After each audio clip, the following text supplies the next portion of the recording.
MV ಕೃಷ್ಣಪ್ಪನವರ ಹೆಸರಿನಲ್ಲಿ ಒಂದು automatic ಹಾಲನ್ನು ಶೇಖರಿಸುವಂತ ಒಂದು ಕಟ್ಟಡವನ್ನ ಮತ್ತು ಯಂತ್ರಗಳನ್ನ ಖರೀದಿಸಿ ಹೊಸ ಡೈರಿಯನ್ನ ಪ್ರಾರಂಭ ಮಾಡಿದ ಕಾರಣದಿಂದ ಹಣದ ಕೊರತೆ ಇದ್ದಿದ್ದರಿಂದ ಈ ರೀತಿಯಾದಂತಹ ಕಾರ್ಯಕ್ರಮಗಳನ್ನ ಕೆಲವು ದಿನಗಳ ಮಟ್ಟಿಗೆ ಸ್ಥಗಿತಗೊಳಿಸಿದ್ವಿ. ಆದರೆ ಈಗ ನಮ್ಮ ಹೊಸದಾಗಿ ಬಂದಿರತಕ್ಕಂಥ ನಮ್ಮ ಸಾಮೇಗೌಡರು ಇನ್ನೂ ಅನೇಕ ನಿರ್ದೇಶಕರು ನಾವೀಗ ಬಂದಿದ್ದೀವಿ, ಈಗ ಕೊಡಲೇಬೇಕು ಅನ್ನೋ ಒಂದು ಮಾತಿನಿಂದ ಅನೇಕ ರೀತಿಯ ಜನೋಪಯೋಗಿ ಕಾರ್ಯಕ್ರಮಗಳನ್ನು ಪ್ರಾರಂಭ ಮಾಡಿದ್ವಿ. ಮೊದಲನೇದಾಗಿ ಈಗ ಹಾಲು ಕರೆಯುವ ಯಂತ್ರಗಳನ್ನು ನೀಡ್ತಾ ಇದ್ದೀವಿ. ನಂತರ ಮತ್ತೆ ಹುಲ್ಲನ್ನು ಕತ್ತರಿಸುವಂತ ಯಂತ್ರಗಳನ್ನು ಕೂಡ ಹತ್ತಿರದಲ್ಲೇ ಕೊಡುವಂತ ಒಂದು ಕಾರ್ಯಕ್ರಮ ಇದೆ. ಹಾಗೇನೆ ತದನಂತರ ಮ್ಯಾಟ್ಗಳನ್ನು ನೀಡುವಂತ ಒಂದು ಕಾರ್ಯಕ್ರಮ ಕೂಡ ಇದೆ. ಇದಲ್ಲದೆ ನಾವು ಈಗಾಗಲೇ ಏನು ನಮ್ಮ ತಾಲೂಕಿನ ವಿದ್ಯಾರ್ಥಿಗಳು ಅತಿ ಹೆಚ್ಚಿನ ಅಂಕಗಳನ್ನು ಪಡೆದುಕೊಂಡಿದ್ದಾರೋ ಅವ್ರಿಗೂ ಕೂಡ ನಾವು ಸ್ಕಾಲರ್ಶಿಪ್ ಅನ್ನ ನೀಡಿದಂತ ಕಾರ್ಯಕ್ರಮವನ್ನು ಕೂಡ ನೀವೆಲ್ಲರೂ ಗಮನಿಸಿದ್ದೀರಿ. ಬಂಧುಗಳೇ, ಇದಲ್ಲದೆ ಏನು ಹೆಣ್ಣು ಮಕ್ಕಳ ಒಂದು ಡೈರಿಗಳಿದೆಯೋ ಆ ಡೈರಿಗಳಿಗೂ ಕೂಡ ನಾವು ಸಾಲವನ್ನ ವಿತರಿಸುವಂತ ಕಾರ್ಯಕ್ರಮ ಕೂಡ ಹತ್ತಿರದಲ್ಲೇ ನಡೀತದೆ ಅಂತ ಹೇಳೋದಕ್ಕೆ ನಾನು ಇಚ್ಛೆ ಪಡ್ತಾ ಇದ್ದೇನೆ. ಈಗಾಗಲೇ ನಮ್ಮ ಸ್ನೇಹಿತರು ಡಾಕ್ಟರ್ ಪ್ರಕಾಶ್ ಅವರು ಮತ್ತೆ ನಮ್ಮ ಗೋಪಾಲ್ ಅವರು ಒಂದೆರಡು ಸಮಸ್ಯೆಗಳ ಬಗ್ಗೆ ಹೇಳಿದ್ರು. ನಿಜಾನೇ, ಏನು ಡಾಕ್ಟರ್ ಪ್ರಕಾಶ್ ಅವರು ಹೇಳಿದ್ದು, ಹಸುಗಳಲ್ಲಿ ಕ್ವಾಲಿಟಿ ಬರ್ತಾ ಇಲ್ಲ, ಕ್ವಾಲಿಟಿ ಬರದೇ ಇದ್ರೆ ನಾವು ಏನು ಮಾಡಬೇಕು, ಅದನ್ನು ತಗೊಂಡೋಗಿ ಪ್ರೈವೇಟ್ ಡೈರಿಗೆ ಹಾಕ್ತೀವಿ, ಏನು ಮಾಡೋದು ಅನ್ನೋ ಒಂದು ವಿಚಾರವನ್ನು ತಮ್ಮ ಮುಂದೆ ಪ್ರಸ್ತಾಪ ಮಾಡು. ಒಂದು ವಿಚಾರನ ಇಲ್ಲಿ ಹೇಳ್ಬೇಕಾಗ್ತದೆ. ಹಸು ಹೇಳ್ತದೆ, ನೀನು ನನ್ನನ್ನು ಹೆಂಗೆ ನೋಡ್ಕೊಳ್ತೀಯೋ ನಾನು ನಿನ್ನನ್ನು ಹಂಗೆ ನೋಡ್ಕೊಳ್ತೀನಿ ಅಂತ. ಹಸು ಮುಂದೆ ಬರೀ ಹಸಿ ಹುಲ್ಲು ಹಾಕ್ಬಿಟ್ರೆ ಸಾಕಾಗಲ್ಲ. ಹಸು ಮುಂದೆ ಬರೀ ಒಣಗಿದ ಹುಲ್ಲು ಹಾಕ್ಬಿಟ್ರೆ ಸಾಕಾಗಲ್ಲ. ಹಸುಗೂ ಸಮತೋಲನವಾದಂತಹ ಆಹಾರ ಬೇಕು. ಆಮೇಲೆ ಇಷ್ಟು ಹಾಲು ಕೊಡ್ತಾ ಇದೆ ಅಂದ್ರೆ ಇಷ್ಟು ಫೀಡನ್ನು ಹಾಕ್ಬೇಕು ಅನ್ನೋ ಒಂದು ನಿಯಮ ಇದೆ. ಬಟ್ ಅದನ್ನ ಯಾರು ಪಾಲಿಸೋದಿಲ್ಲ. ನಿಮಗೆ ಬೇಕಾದ್ರೆ ಒಂದು ಚಾರ್ಟ್ ಕೊಡ್ತಾರೆ ನಮ್ಮಲ್ಲಿ ಡೈರಿನಲ್ಲಿ, ನಮ್ಮ ಯೂನಿಯನ್ನಲ್ಲಾಗಲಿ ಶಿಬಿರ ಕಚೇರಿಯಲ್ಲಾಗಲಿ 10 ಲೀಟರ್ ಹಾಲು ಕೊಡ್ತಾ ಇದ್ರೆ ಎಷ್ಟು kg ನಾವು ಪಶು ಆಹಾರವನ್ನು ಕೊಡಬೇಕು ಅನ್ನೋದು ನಿಗದಿ ಮಾಡಿದೆ. ನಮಗೆ ಲಾಭ ಜಾಸ್ತಿ ಬೇಕು, ನಮ್ಗೆ ಲಾಭ ಜಾಸ್ತಿ ಬೇಕು. ಆ ಒಂದು ನಿಟ್ಟಿನಲ್ಲಿ ನಾವು ಅದಕ್ಕೆ ಹಾಕೋದು ಕಡಿಮೆ ಮಾಡ್ತೀವಿ. ಇಲ್ಲೇ ನಾವು ತಪ್ಪು ಮಾಡ್ತಕ್ಕಂಥದ್ದು. ಆಮೇಲೆ ದಿನ ತೊಳಿಬೇಕು ಅಂತೀವಿ, ಹಸುನ ತೊಳೆಯಕ್ಕಾಗಲ್ಲ, ನೀರಿಲ್ಲ, ನಿಜಾನೇ. ಆದರೆ ಒದ್ದೆ ಮಾಡ್ಕೊಂಡಾದ್ರೂ ಅದನ್ನು ಒರೆಸ್ಬೇಕಾಗ್ತದೆ. ಬಿಸಿಲಿನಲ್ಲಿ ಬಿಟ್ಬಿಡ್ತೀರಿ ಮೇಯೋಕೆ. ಇದು CP ಕೌಸ್ ಮತ್ತೆ HF ಕೌಸ್ ಇದರಲ್ಲಿ ಬಹಳ ಡೆಲಿಕೇಟ್ ಆದಂತಹ ಹಸುಗಳು.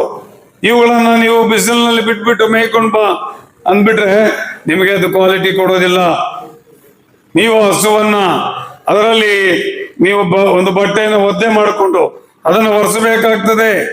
ಸ್ನಾನ ಮಾಡಿಸದೇ ಇದ್ರೆ ಹೋಗ್ಲಿ, ನಾವು ಪ್ರತಿದಿನ ಸ್ನಾನ ನಮಗೆ ಬೇಕು. ಅದರ ಹಸು ಮಾತ್ರ 25 ಒಂದು ತಿಂಗಳಾದ್ರೂ ಕೂಡ ಅದ್ರ ಮೇಲೆ ಏನು ಮಾಡಂಗಿಲ್ಲ. ಯಾರು ತಪ್ಪಿದು? ಇದು ನಾವು ಹಸುವನ್ನ ಸಾಕೋ ವಿಧಾನದಲ್ಲೇ ತಪ್ಪಿದೆ.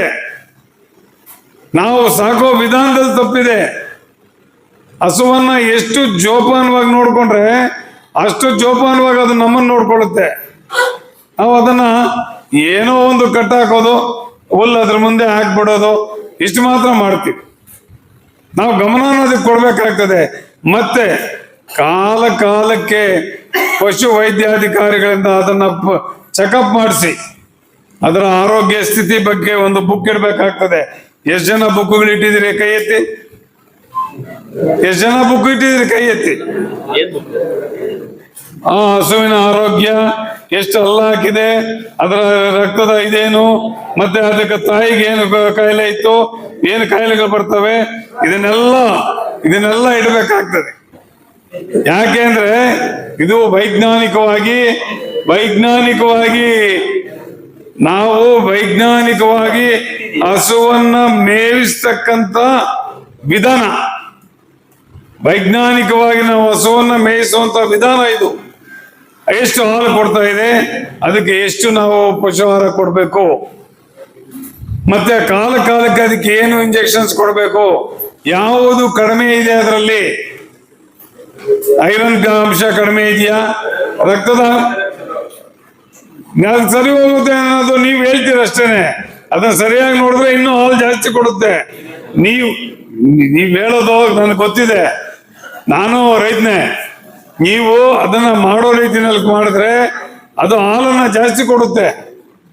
ನೀವೀಗೇನು ಹಾಲು ಇಡ್ತಾ ಇದ್ದೀರೋ ಈ ವೈಜ್ಞಾನಿಕವಾಗಿ ಮಾಡಿದಾಗ ಹಾಲನ್ನ ಜಾಸ್ತಿ ಕೊಡುವಂತ ಪರಿಸ್ಥಿತಿ ಬರ್ತದೆ. ನಾವೇನ್ ಅನ್ಕೋತೀವಿ ಅದೆಲ್ಲ ಮಾಡಿದ್ರೆ ಲಾಸ್ ಆಗುತ್ತೆ ಅಂತ. ಅದೆಲ್ಲ ಮಾಡಿದ್ರೆ ಲಾಸ್ ಆಗಲ್ಲ, ನಮಗೆ ಹಾಲು ಇನ್ನೂ ಜಾಸ್ತಿ ಕೊಡುವಂತ ಸಂದರ್ಭ ಇರುತ್ತೆ.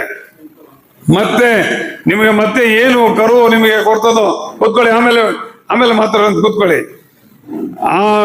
ಒಂದು ಹಸುವಿನ ನೀವು ಚೆನ್ನಾಗಿ ನೋಡಿದ್ರೆ ನೀವು ಏನು ಅದು ಕರು ಕೊಡ್ತದೆ, ಆ ಕರು ಕೂಡ ಬಹಳ ಚೆನ್ನಾಗಿರ್ತದೆ. ಇದನ್ನ ನೀವು ಗಮನಿಸ್ಕೋಬೇಕು.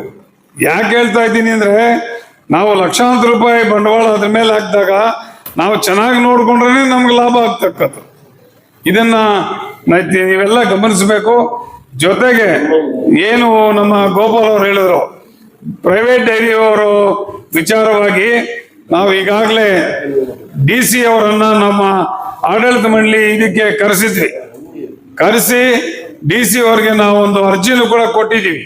ಈ ರೀತಿ ಪ್ರೈವೇಟ್ ಡೈರಿ ಅವರು ಕಳಪೆ ಹಾಲನ್ನ ಪ್ರೊಕ್ಯೂರ್ ಮಾಡ್ತಾ ಇದ್ದಾರೆ, ಆ ಒಂದು ದೃಷ್ಟಿಯಿಂದ ಇದರ ಮೇಲೆ ಆಕ್ಷನ್ ತಗೋಬೇಕು ಅಂತ ಹೇಳಿ DC ವರ್ಗೂ ಹೇಳಿದ್ದೀವಿ. DC ಅವರು ಈಗಾಗಲೇ ಆಕ್ಷನ್ ತಗೋತೀವಿ ಅಂತ ನಮಗೆ ಆಶ್ವಾಸನೆ ಕೊಟ್ಟಿದ್ದಾರೆ.